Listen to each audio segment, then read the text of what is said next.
날마다 솟는 샘물과 함께하는 오늘의 큐티 시간입니다. 8월 27일 토요일 오늘의 말씀은 마태복음 27장 45절로 56절의 말씀입니다. 제6시로부터 온 땅에 어둠이 임하여 제9시까지 계속되더니 제9시쯤에 예수께서 크게 소리질러 이르시되 엘리 엘리 라마 사박다니, 이는 곧 나의 하나님 나의 하나님 어찌하여 나를 버리셨나이까 하는 뜻이라. 거기 섰던 자 중 어떤 이들이 듣고 이 사람이 엘리야를 부른다. 그 중에 한 사람이 곧 달려가서 해면을 가져다가 신 포도주에 적시어 갈대에 끼어 마시게 하거늘 그 남은 사람들이 가만두라. 엘리야가 와서 그를 구원하나 보자. 엘리 엘리 라마 사박다니. 예수께서 다시 크게 소리 지르시고 영원히 떠나시니라.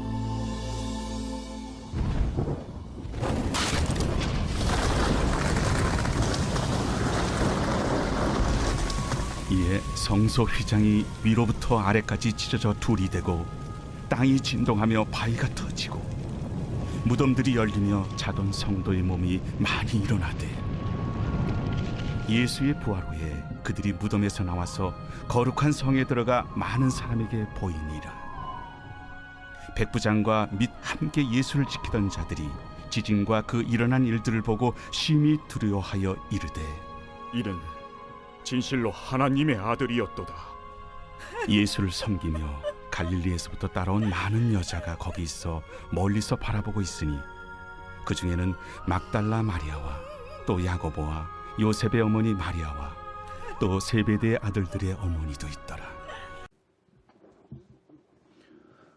새로운 아침입니다.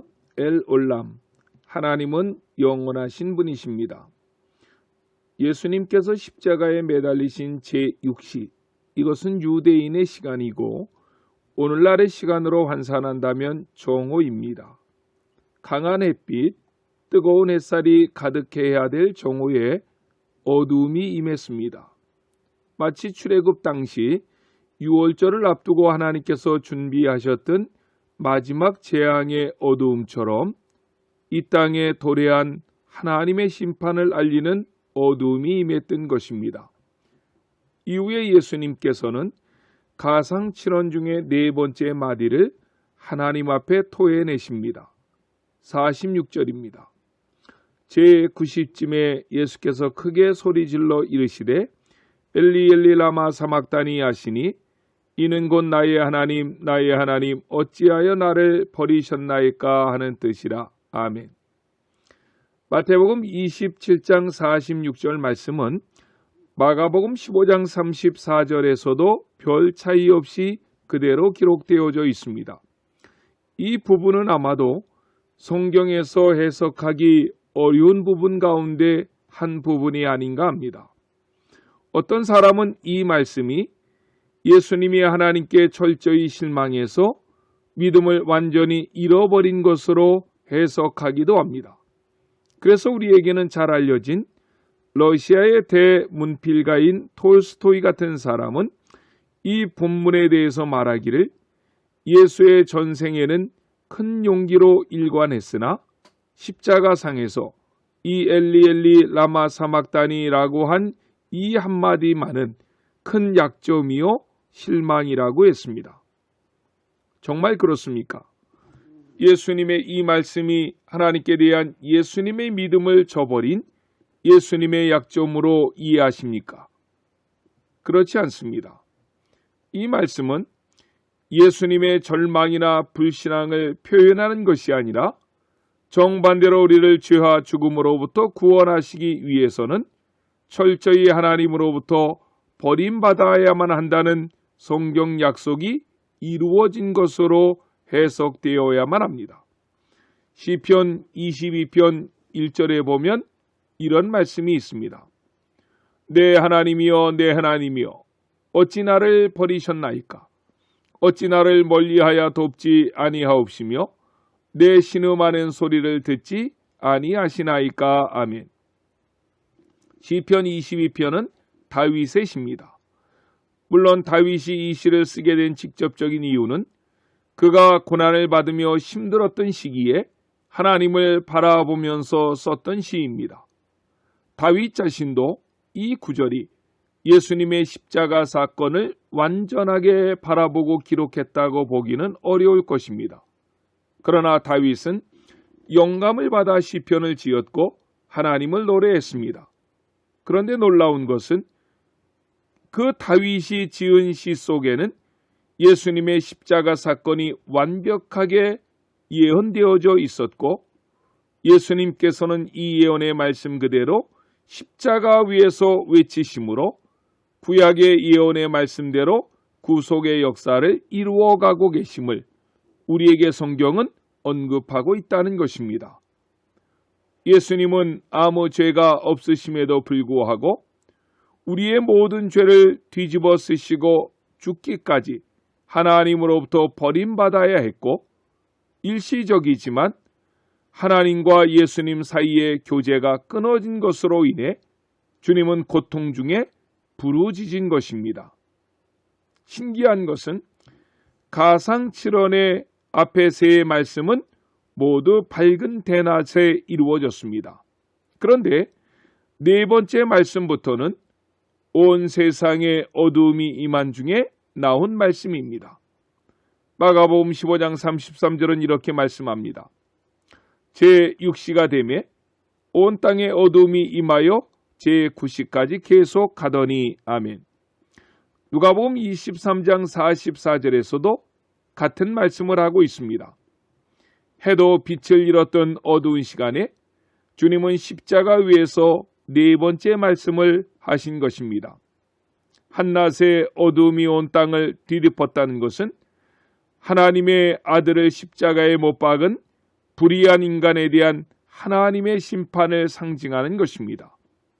이렇게 주님은 우리의 죄 때문에 십자가에서 물과 피를 다 쏟으셨고 하나님과의 교제가 단절되며 그 저주의 심판을 홀로 받으시다가 죽음을 맞이하십니다. 예수님께서 운명하실 때의 모습을 50절은 이렇게 말씀합니다. 예수께서 다시 크게 소리 지르시고 영원히 떠나시니라. 여기 영원히 떠나시니라 라는 말의 원문은 아페켄 토 푸뉴마라고 하는데 이 말은 숨 혹은 영을 내놓으셨다라는 의미입니다. 예수께서 숨, 영을 내놓으셨다면 그것을 누구에게 내놓으셨습니까? 라는 질문을 우리는 해보게 됩니다. 본문의 내용을 요한복음 20장 22절 말씀과 비교 분석해 보면 중요한 내용을 알 수 있습니다. 요한복음 20장 22절은 이렇게 말씀합니다. 이 말씀을 하시고 저희를 향하여 숨을 내쉬며 가라사대 성령을 받으라. 아멘. 이 말씀은 예수님께서 부활하신 후 제자들에게 가장 먼저 나타나셔서 하신 말씀입니다. 이 사실을 염두에 두고 예수님의 임종 순간을 생각해 볼 때 느낄 수 있는 것은 예수님께서는 마지막에 남은 한숨까지도 우리에게 불어넣어 주시고 하나님께로 가신 것입니다. 예수님께서 우리에게 남기신 것은 생명의 숨이요 생명의 영입니다. 그래서 그 직후에 일어난 일에 대해 51절은 이렇게 말씀합니다. 이에 송소 휘장이 위로부터 아래까지 찢어져 둘이 되고. 아멘. 히브리서를 참조하면 이 휘장은 송소와 지성소 사이에 쳐져 있던 휘장입니다. 지성소에는 아무나 들어가지 못합니다. 하나님이 거하시는 곳이기 때문입니다. 오직 1년에 한 차례 대제사장이 백성의 모든 죄를 속죄하기 위해 대속죄일에만 들어갈 수 있었습니다. 대제사장일지라도 정결치 못한 채로 들어가면 그 자리에서 죽습니다. 그런데 주님의 십자가 죽음으로 우리가 생명을 얻게 되었고 우리는 하나님께로 담대히 나아갈 수 있는 길이 열린 것입니다. 이 모든 것을 가장 가까운 곳에서 지켜보았던 백부장의 고백이 54절에 기록되어져 있습니다. 백부장과 및 함께 예수를 지키던 자들이 그 지진과 그 되는 일들을 보고 심히 두려워하여 가로되 이는 진실로 하나님의 아들이었도다 하더라. 아멘. 맞습니다. 예수님만이 하나님의 아들이 되시고 주와 그리스도가 되시는 것입니다. 우리는 예수님께서 십자가 위에서 내놓으신 생명의 숨, 생명의 영을 받은 사람들입니다. 그래서 우리는 우리의 입술을 열어서 예수님이 하나님의 아들이심을 고백할 수가 있게 된 자들입니다.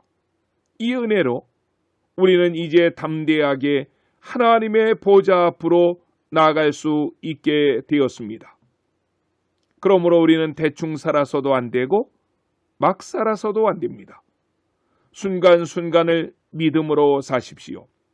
마지막 남은 숨과 영을 나에게 부어주신 그분만을 영화롭게 하면서 남은 생애를 살아가야 하고 그 언젠가 그분이 우리를 부르시는 날에는 우리 역시 내 영혼을 하나님께 의탁하면서 주님이 거하시는 영원한 나라에 들어가서 그분과 더불어 영생 복락하시는 안천의 모든 성도님들이 되시기를 예수님의 이름으로 간절히 축원합니다. 아멘.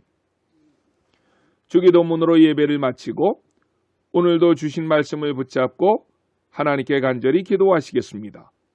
하늘에 계신 우리 아버지, 아버지의 이름을 거룩하게 하시며 아버지의 나라가 오게 하시며 아버지의 뜻이 하늘에서와 같이 땅에서도 이루어지게 하소서. 오늘 우리에게 일용할 양식을 주시고 우리가 우리에게 잘못한 사람을 용서하여 준 것 같이 우리 죄를 용서하여 주시고 우리를 시험에 빠지지 않게 하시고 악에서 구하소서. 나라와 권능과 영광이 영원히 아버지의 것입니다. 아멘.